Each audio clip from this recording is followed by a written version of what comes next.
তারপর আমাদের কিছু আগের দৃশ্য দেখানো হলো। পথ ভুল করে ফেলা ইনঝ্যাং দেয়াল ভেঙে সোজা দেবতাদের ভিআইপি রেস্টরুমে ঢুকে পড়লেন এবং ধপাস করে সোফায় সবচেয়ে জাঁকজমকপূর্ণ আসনটিতে গিয়ে বসে পড়লেন। ওয়ার গড এরেস তাকে দেখে হতবাক হয়ে গেলেন, কারণ এই আসনটি ছিল আন্ডারওয়ার্ল্ডের রাজা হেডিসের বিশেষ ব্যক্তিগত আসন, যেখানে এরেস নিজেও বসার অনুমতি পান না। একজন সাধারণ মানুষ এখানে কিভাবে বসতে পারে? এই ভেবে এরেস রাগে ফুঁসতে ফুঁসতে ইংঝেংকে তুলতে হাত বাড়ালেন। কিন্তু পরের মুহূর্তেই, কিছু বুঝে ওঠার আগেই, এরেসের শরীরে প্রচণ্ড ঝাঁকুনি লাগল এবং তিনি চক্কর খেয়ে মাটিতে পড়ে গেলেন। পাশে দাঁড়িয়ে থাকা হার্মিসও অবাক হয়ে গেলেন। তারা কিছুই বুঝতে পারছিলেন না যে এই মানুষটি আসলে কে। হার্মিসের বিস্মিত দৃষ্টির মুখোমুখি হয়ে ইংঝেং আরাম করে আঙুল দিয়ে ইশারা করে বললেন, কিংকে সম্মান করো। এটা শুনে এরেস উঠে দাঁড়ালেন, আগুনে ফেটে পড়ে ইংঝেংয়ের হাত ধরে তাকে টেনে তুলতে চাইলেন। কিন্তু আবার সেই একই ঘটনা, প্রচণ্ড ঝাঁকুনি, আর এবার এরেস দেয়ালে ধাক্কা খেয়ে গড়াগড়ি খেয়ে পড়ে গেলেন। এখন তিনি পুরোপুরি বিভ্রান্ত। একজন মানুষ এটা কিভাবে করতে পারে? এসব দেখে হার্মেস বুঝতে পারলেন যে এই মানুষ কোনো সাধারণ ব্যক্তি নন। মুচকি হেসে তিনি ইংঝেংয়ের জন্য এক গ্লাসে মধু মেশানো জল পরিবেশন করলেন। হার্মিসের এই আনুগত্য দেখে এরেস আরও জ্বলে উঠলেন। তিনি উঠে তাকে ধমকাতে যাচ্ছিলেন, ঠিক তখনই দরজা প্রচণ্ড ধাক্কায় খুলে গেল এবং এরেস আবার নাক দিয়ে রক্ত ঝরিয়ে পড়ে গেলেন। এসেছিলেন ইংঝেংকে খুঁজতে আসা ভালকিরি বোনেরা, যারা ভাঙা দেয়ালের চিহ্ন অনুসরণ করে এখানে পৌঁছেছিলেন। ভালকিরিদের ধমকের মুখে ইংঝেং শুধু হালকা মুচকি হাসলেন। ভালকিরিরা তাকে তাড়াতাড়ি নিয়ে যেতে চাইলেন, কিন্তু ইংঝেংয়ের এই আরামদায়ক সোফাটি এতই পছন্দ হয়ে গিয়েছিল যে তিনি এখানেই বসে পরবর্তী ম্যাচ দেখতে চাইলেন। অসহায় ভালকিরিরা জানালেন, আপনি তো পরবর্তী ম্যাচের খেলোয়াড়। এটা শুনে ইংঝেং রকেটের মতো লাফিয়ে উঠলেন। তিনি তো এই মুহূর্তেরই অপেক্ষায় ছিলেন। ভ্যালকিরিরা তাকে এন্ট্রান্স গেট দিয়ে নিয়ে যেতে চাইলেন, কিন্তু ইংঝেং হাত তুলে বাধা দিয়ে আত্মবিশ্বাসে ভর করে বললেন, দরকার নেই, আমি যেখান দিয়ে হাঁটি সেখানেই পথ তৈরি হয়ে যায়। এদিকে অ্যারেনায় রেফারি মানবপক্ষের প্রথম যোদ্ধার পরিচয় দিচ্ছিলেন, কিন্তু বেশ কিছুক্ষণ কেউ এলো না। দর্শক গ্যালারি থেকে মানবপক্ষের দিকে হাজার হাজার ছায়া একত্রিত হয়ে দেবতাদের ভিআইপি বক্স এবং এন্ট্রান্স গেটের মাঝখানে জমায়েত হল। এরা ছিলেন চীনের ইতিহাসের সমস্ত সম্রাট। এরা সেই মহান শাসক যারা নিজ নিজ যুগে রাজত্ব করেছিলেন, কিন্তু এখন স্বেচ্ছায় নিজেদের ছায়া দিয়ে এক রাজকীয় পথ তৈরি করছিলেন। উপরে বাঁশের চাটাই বিছানো হল। নিচে দাঁড়িয়ে থাকা সম্রাটেরা হাত উপরে তুলে মজবুত সাপোর্ট দিলেন। এভাবে ইতিহাসের সম্রাটদের দিয়ে গড়া এক শাহী সড়ক প্রস্তুত হয়ে গেল। তারপর ইংঝেং সেই রাজপথে হেঁটে ধীরে ধীরে নিচে নামলেন। পুরো অ্যারেনা স্তব্ধ হয়ে গেল। রেফারিও এক মুহূর্তের জন্য অবাক হলেন, কিন্তু তাড়াতাড়ি সামলে নিয়ে তার দুর্দান্ত কমেন্ট্রি শুরু করলেন। সবকিছু এই একজন মানুষ থেকেই শুরু হয়েছিল। তিনি ওয়ারিং স্টেটসের 6টি রাজ্যকে বিদ্যুৎ গতিতে জয় করেছিলেন। স্প্রিং অটম এবং ওয়ারিং স্টেটস যুগের 550 বছরের দীর্ঘ ঘোর ও অরাজকতা এই একজন ব্যক্তি সহজেই সমাপ্ত করেছিলেন। যেখানে কোনো পথ ছিল না সেখানে রাস্তা বানিয়েছিলেন। যেখানে জঙ্গল ছিল সেখানে মহাপ্রাচীর তুলে দিয়েছিলেন। প্রথমবারের মতো বিশাল চীনের ভূমিকে একত্রিত করেছিলেন। ইনি মানব ইতিহাসের প্রথম ব্যক্তি যিনি স্বর্গের এত কাছে পৌঁছানোর সাহস দেখিয়েছিলেন। তার নাম কিন শি হুয়াং। পুরো অ্যারেনায় করতালির গর্জন ছড়িয়ে পড়ল। কিন্তু একজন ব্যক্তি অখুশি ছিলেন, ভ্যালকিরি অলভিট্র, যিনি ইনঝেংয়ের ভলুন্ডার পার্টনার।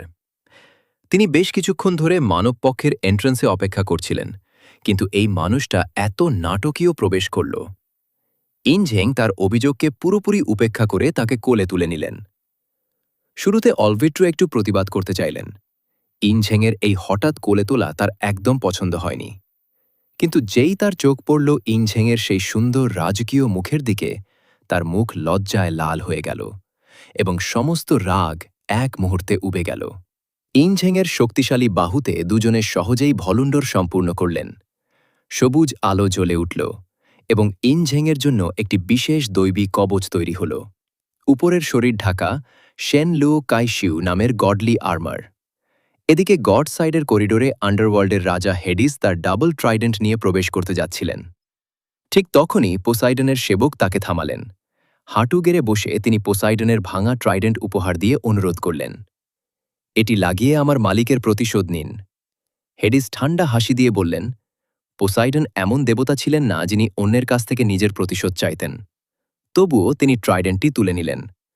ট্রাইডেন্টটি তার হাতে চকচক করে উঠল এবং তার নিজের ডাবল ট্রাইডেন্টের সাথে মিলে একটি নতুন ভয়ঙ্কর অস্ত্র তৈরি হল। সমুদ্র দেবতার প্রতীক দেখে সেবক ফুপিয়ে কেঁদে উঠলেন। হেডিস কিছু বললেন না। বড় ভাই হিসেবে ছোট ভাই পোসাইডনের প্রতিশোধ নেওয়া তার কর্তব্য ছিল। হেডিস অ্যারেনায় প্রবেশ করতেই রেফারি জোরালো কণ্ঠে ঘোষণা করলেন, মানবতা বনাম গডসের ৭ম রাউন্ড শুরু। হেডিস সবার আগে ইনঝেংয়ের দিকে এগোলেন। তার বাহুর উঁচু হওয়া শিরাগুলো তার ভিতরে ফুটন্ত ক্রোধকে স্পষ্টভাবে প্রকাশ করছিল। ব্যক্তিগত শত্রুতা না থাকলেও মানুষেরা তার ভাইকে মেরে ফেলেছে।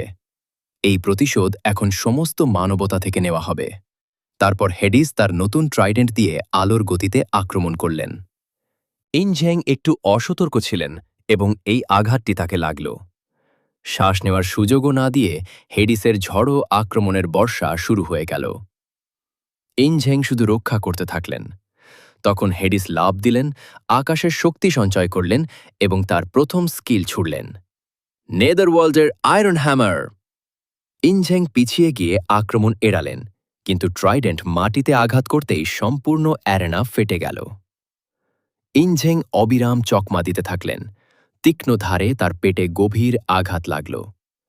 ইনঝেংকে শ্বাস নেওয়ার সুযোগ না দিয়ে হেডিস ভালা ধরে তীব্র ঝড় তুললেন এবং তুফানি বিনাশক নামক চাল চালিয়ে আবার আঘাত করলেন। এই অপরিহার্য আক্রমণের মুখোমুখি হয়ে ইনঝেং পালানোর চেষ্টা করলেন না, বরং তিনি গভীর শ্বাস নিলেন, নিজের বাহু তুললেন এবং ভালাটিকে সোজা থামিয়ে দিলেন। তারপর তার হাতের তালু থেকে একটি অদ্ভুত অদৃশ্য শক্তি বেরিয়ে এলো। হেডিসের সম্পূর্ণ আক্রমণটি ইনঝেং তারই দিয়ে পুরোপুরি ঘুরিয়ে দিলেন। হেডিসের হতবাক হয়ে যাওয়া সেই মুহূর্তে ইনঝেং তার শরীর ধরে ফেললেন। পরের মুহূর্তে ইনঝেং একটি লম্বা শ্বাস ছাড়লেন এবং হেডিস হঠাৎ নিজের ভালার শক্তি দিয়েই উড়ে গিয়ে অ্যারেনার দেয়ালে জোরে ধাক্কা খেলেন। এই দৃশ্য দেখে সম্পূর্ণ অ্যারেনা স্তব্ধ হয়ে গেল। কেউ বুঝতে পারছিল না যে আসলে কি ঘটেছে। কিন্তু এটি ছিল ইনঝেংয়ের ৫টি পরম কৌশলের মধ্যে একটি, কাইশি স্থাপনা ফেংতিয়ান। এই ৫টি চাল তিনি রাক্ষস দেবতা চিওভের সাথে লড়াইয়ে শিখেছিলেন, তাই এগুলোকে চিওভের ৫টি কৌশলও বলা হয়। নিচের এই দৃশ্য দেখে অ্যারেস ভয়ে কাঁপতে কাঁপতে উঠলেন। সেই চালের নিজে অভিজ্ঞতা থাকায় এখন তার সেই নীতি বুঝে গেছে, এটি তারই শক্তি দিয়ে তাকেই মারা। অর্থাৎ হেডিস নিজের শক্তি দিয়েই উড়ে দূরে পড়ে গেছেন। মাটিতে পড়ে থাকা মৃত্যু দেবতাকে দেখে ইনঝেং এগিয়ে গিয়ে চূড়ান্ত আঘাত করলেন না, বরং তিনি শান্ত কণ্ঠে বললেন, হার মেনে নিন।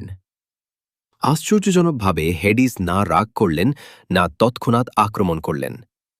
তিনি ইনঝেংয়ের চোখের দিকে তাকিয়ে জিজ্ঞাসা করলেন, তোর কাছে রাজা আসলে কি? ইনঝেং দৃঢ় কণ্ঠে উত্তর দিলেন, যে বিভ্রান্ত না হয়, যে কখনো নত না হয়, যে কারো ওপর নির্ভর না করে এবং সব সময় নিজের প্রজাদের সামনে দাঁড়িয়ে থাকে, সেই রাজা। এটি শুনে হেডিস হঠাৎ জোরে জোরে হাসতে লাগলেন। ইনঝেংও হাসতে হাসতে তার সাথে যোগ দিলেন। একজন মানুষ এবং একজন দেবতা এভাবে হাসছিলেন যেন পুরনো বন্ধু মিলে গেছে। সম্পূর্ণ অ্যারেনা হতবাক। কেউ বুঝতে পারছিল না যে এই দুজন হঠাৎ কি করছেন। সবার আগে ইনঝেংয়ের হাসি থামল। তিনি জিজ্ঞাসা করলেন, এই কথায় হাসার মতো কি ছিল? হেডিস চোখে চমক নিয়ে বললেন, কারণ তার ভাই সমুদ্রের রাজা সেও ঠিক এই কথা বলত। আমার চোখে তুই এবং আমার ভাই পোসাইডন দুজনেই জন্মগত রাজা।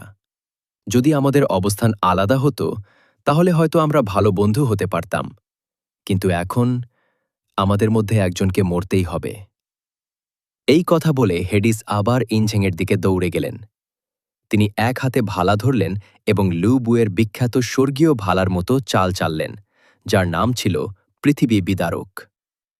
ইনঝেং রক্ষণাত্মক ভঙ্গি নিলেন এবং আবার কাইশি স্থাপনা ফেংতিয়ান চালালেন। কিন্তু এবার হেডিস চালটি বুঝে গিয়েছিলেন।